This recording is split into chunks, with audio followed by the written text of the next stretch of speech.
I'm Ann Bocock, and welcome to Between the Covers. Simply put, Markus Zusak is an extraordinary storyteller. All I have to do is mention the title, The Book Thief. This beloved international bestseller spent more than 500 weeks on the New York Times bestseller list.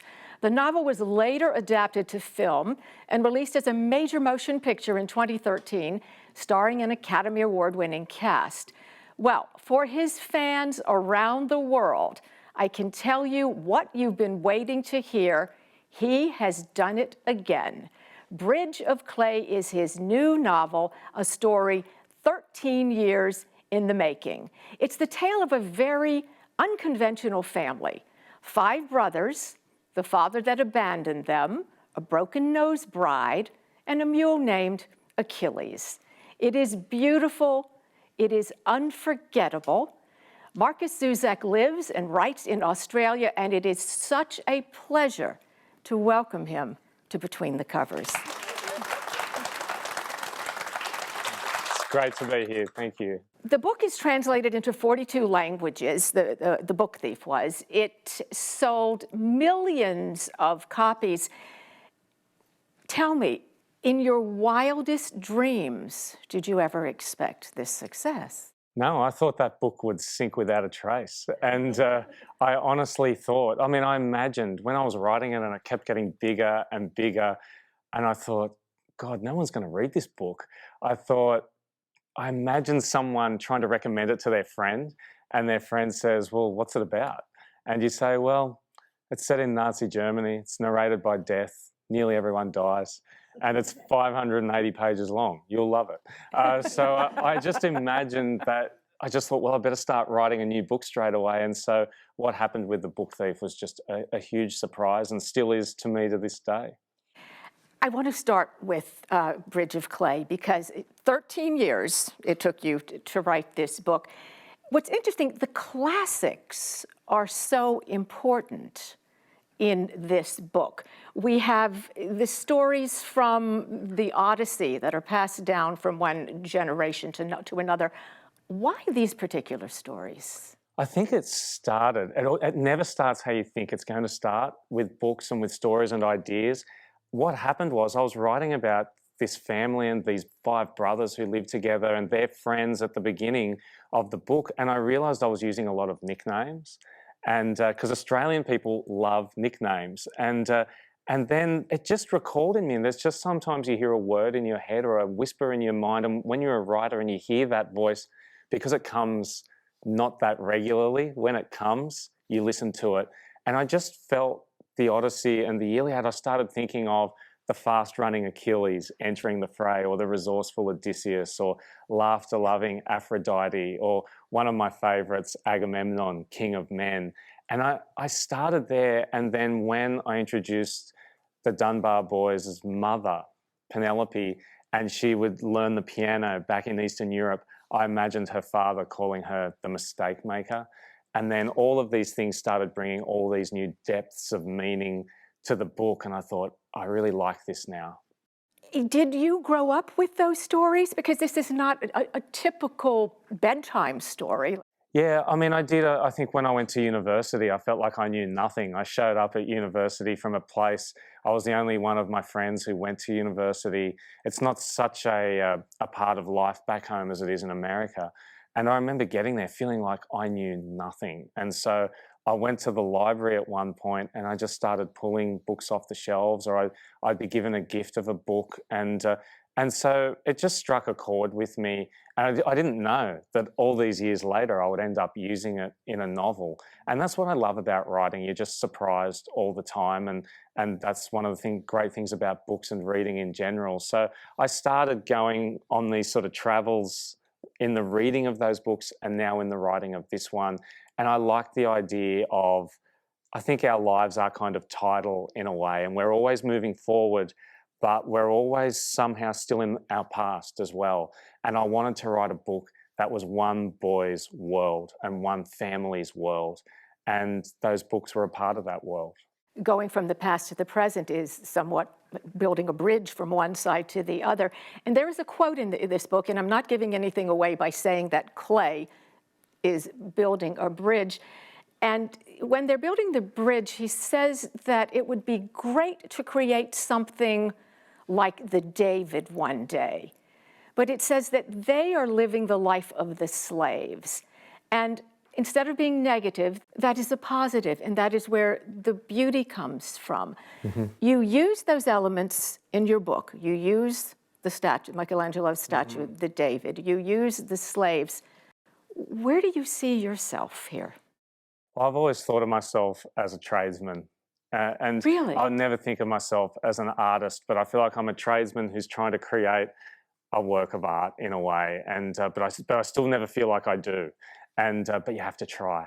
And the idea of that in the book is that Clay's father loved Michelangelo as a kid. And I remember doing research. I went to Florence. People go past these statues, these unfinished statues called either the prisoners or the slaves, who are still trapped in the marble, unfinished. And there is the prince gleaming ahead under this beautiful dome of light, is where David is.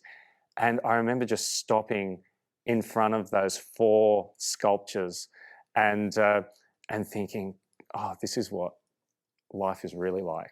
You want to be that up ahead, but you've got to do this first. And this is the state we actually wake up in. And I think writing's like that too. You're always struggling in a way to get it absolutely right. And I wanted the book to reflect that. And I think Clay and his dad, they both know the secret of their family and their part in it.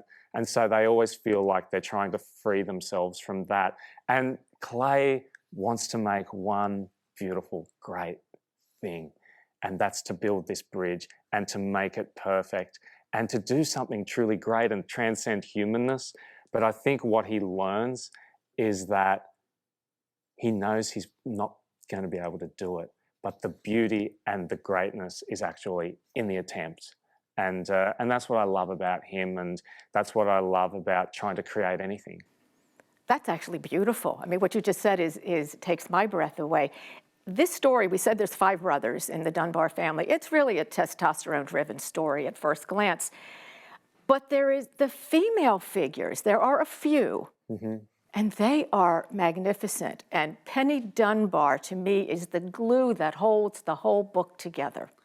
Yeah, she's really the heart of this book. And it's always interesting when people talk about, 5 brothers living together. And it is true. Like, there's a line in the book at one point where one of them falls down to the floor. I think it's Henry, the middle Dunbar brother. He comes back all bloody and he's on the floor, and they look at the floor and they say, and there was cat hair, dog hair. And then they go, is that mule hair on the floor as well? And so you've got that atmosphere. But when Penny Dunbar comes to Australia from Eastern Europe, I think that's where you start to see the heart of the book, and just the strength of her and Carrie Novak, who is Clay's best friend, and even a minor character, Abby Hanley, who was Michael Dunbar's first wife, who left him. And who's quite a complex, I mean, to my mind, quite a complex and courageous character. And so, as you said, at the first glance, you've got these boys trying to make their way in their own world of the house and in the outside world. But actually, what's made their lives are these quite extraordinary women. And Penny Dunbar, there's a great, for me, one of my favourite moments in the book is when Rory, the really tough brother, who's nicknamed the human ball and chain, he looks back talking about Penny, and when he says, remember when they gave her 6 months to live? Did they have any idea who they were dealing with? And because she goes on to live so much longer than that. And so, to me, it's hard for me to even talk about Penny without sort of getting a bit overly emotional. And I think I'm the sort of writer who, I think, we all want to come to certain truths about our characters, but my first truth is always that I just love those characters and I like being with them. Even towards the end of the book, after 13 years, I remember thinking when it was all over, someone said, gosh, how do you feel? You must be on top of the world. And I said, well, towards the end, I felt like I was just sick of the sight of them, but now I'm not quite sure how I'm ever going to live without them. That's the way I felt when I got to the last page of the book. You mentioned Carrie, and you write about Carrie is the teenage love interest of Clay. She's beautifully drawn. I mean, she is fearless, and her passion are horses. I don't know if that's in your background at all, because you know so much about horse training and horse racing. Well, that was a lot of research I did, and I think you might like this. The reason there's horse racing in the book is because I wanted there to be a mule in the book, and I know when horses The come mule named Achilles. yeah, that's right, and so all the animals are named after characters in Homer's epics. So my favourite is Agamemnon, the goldfish, and so. But I wanted there to be this mule character because Clay's so ambitious. And so there was always an offset comical side to the tragedy, whatever tragedies there are in the book. But I knew there was going to be horse racing in the book and Carrie as a character where I used to live in Sydney and where the train goes over this overpass, there was a little field there and there was a sign on a fence there because 2 horses were in this field. And it said, anyone caught feeding these horses will be prosecuted. And anyone was spelt Enyone, and prosecuted was spelt perfectly. And I thought, I love that. And so Carrie was always going to be Clay's best friend. I had some troubles writing her because at first she was too perfect. I had to give her real guts and heart and courage. And I thought, stop trying to describe her perfectly all the time. Make her do something. And the moment where she first sees Clay, he's sitting up on the roof and she's holding the toaster when she's moving into the house across the street, and it says the cord was at her feet. And she says to her mum and dad, oh, look, there's a boy up there on that roof. And they become inseparable best friends. And they go and find the book called The Quarryman that Carrie Dunbar's father read as a teenager. And that's how they bond even more. And I really love Carrie and Clay and the sort of raw tenderness they have for each other. I love that teenage feeling. You reference a horse that I didn't know anything about, a famous Australian horse, Farlap. Yeah. And now should I apologize because of what happened when this horse got to America? No, I think it was a complete freak accident. And Farlap is almost like almost the perfect story of a horse or something that we can all take to our hearts because he was such a rags to riches story. And Carrie even says it in the book, maybe we wouldn't love Farlap so much if he'd lived. And there's a great quote about Farlap. So Farlap was this great Australian horse, won everything in Australia, came to America, won a great horse race, the Agua Caliente, I think, and died seemingly the next day. And it was such a national tragedy that the Prime Minister of our country came down the steps and someone asked him he just won a High Court decision on something, and he said, what good is winning this High Court decision when Farlap is dead? And, and that's one of the most memorable things an Australian Prime Minister has said. But then there are the unsung sort of horses and heroes of, and other things, other horses that Carrie loves as well. And that's how Clay gets to know her through her love and dedication for that. She wants to be great at that. And Clay wants to build his bridge, and they're both understanding of those things, and they are sort of heading towards absolute heartbreak. But Carrie is one of the great tests for Clay as well, to be able to move on with his life and do what he needs to do to make that one beautiful thing. The telling of the story is so well crafted. There are parts that are told from the inside out. There are parts that are told in flashbacks. And I think there is a narrator of the book who is not Clay. It's the older brother, Matthew. Was it always going to be Matthew? Well, once Carrie Novak had a younger sister called Maggie, and she was the narrator of Bridge of Clay for about the first 6 years. And then I knew that as I was heading towards the end of the book, and you've got to be flexible, I guess, in your thinking of the writing of a book, where I was heading in the end, I said, I'm not quite comfortable where that's heading. It's just not what this book is all about. And so can you imagine after 6 years saying, new narrator, and it was like cutting one of my No, I arms can't off. imagine your publisher going, oh, I'm starting over with a They new were narrator. thrilled. They said, oh, you need another 5 years. You know, once my publisher at home, and we're such good friends, but she said, I couldn't talk to you yesterday when I said it's not going to happen this year. She said, if I'd seen you yesterday, I would have punched you in the face. and I love that. But we said, right, no, this is my life. This is everything that I wanted to do. This is, and even at times where there was a point where my wife said, she made me quit writing for about 6 weeks. She said, I think you and Clay need a break from each other. She even talked about Clay as this person we know who could be sitting here. And she said, yeah, I think you need a break from each other, which is a lot better than her saying, I think we need a break from each other. And so she's the unsung hero of this book from the outside. Penny is in the book, but my wife definitely in the writing of it, because I started writing little side projects and things like that in those 6 weeks, but I just went, God, before, when you were writing Bridge of Clay, you were writing for the world championship of yourself. And now this just feels empty. And so I had to lose it. You know, the old cliche is true that sometimes you have to lose what you have to understand how much it means to you. And so by the time I got back onto that book and inside it, and really loving the joy and the struggle of it, and having Matthew, the oldest brother, and when it really fit was one little thing and one big thing. The little thing was when I realized he was going to go out to his dad's old country town where he grew up, and he would dig up an old typewriter to write the story on. But Clay says to him, who knew the story, says, but be careful.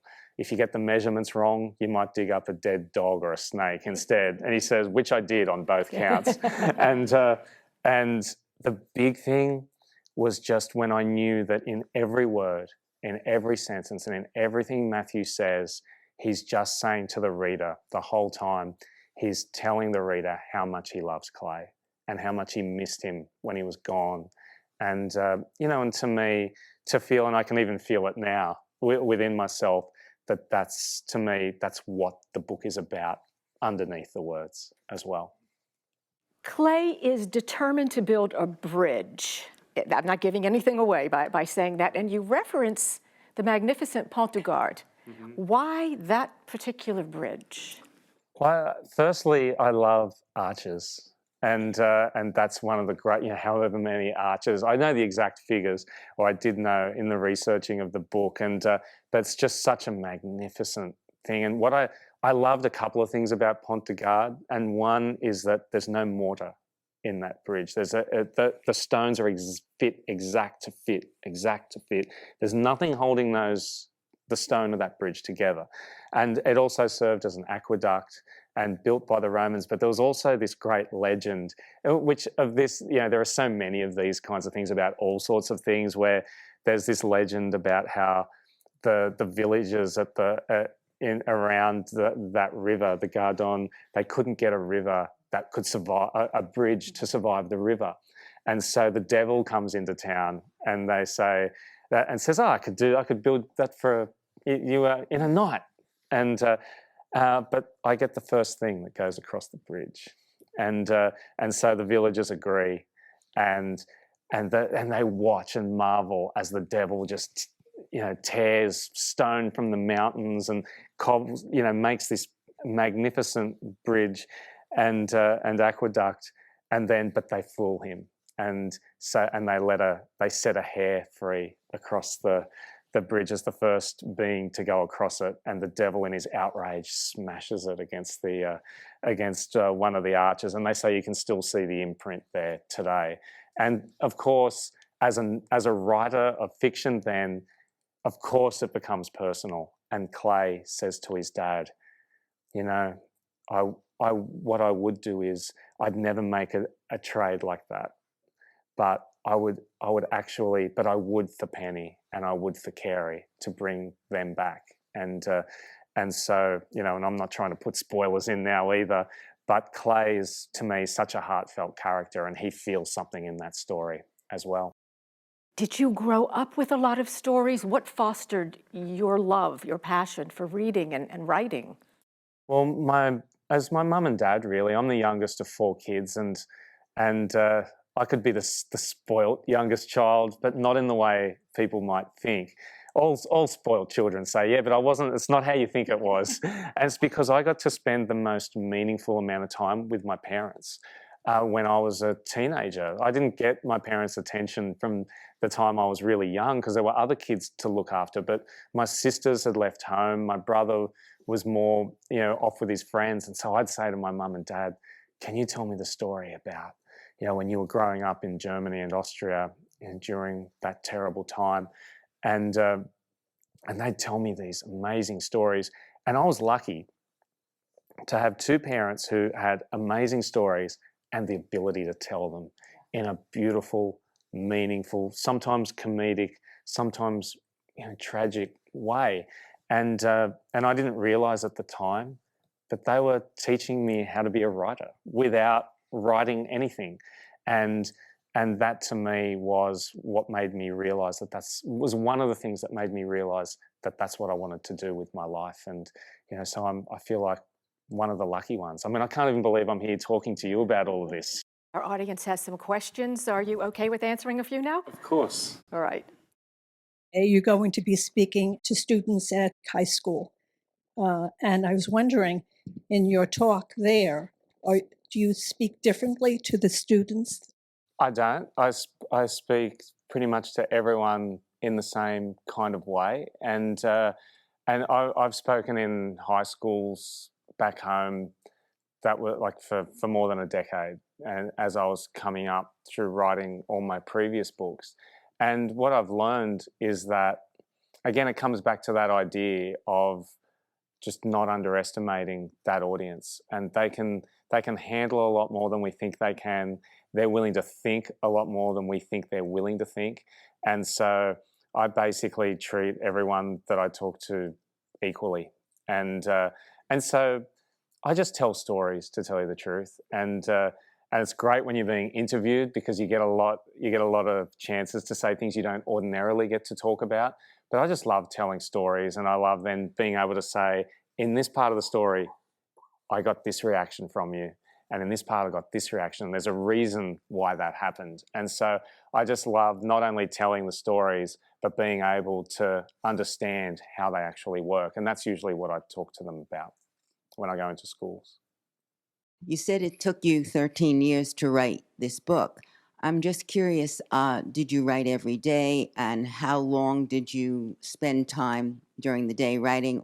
Yeah, I wouldn't have been that nice if I could say I actually spent 12 of those years surfing, and and then wrote in 1 year. But I was working quite constantly on it. There are drafts, and if you looked at even I went through 2 computers in that time. I went through 11 notebooks, and I do a combination of notebook work, handwriting, and typing, but it was pretty consistent work.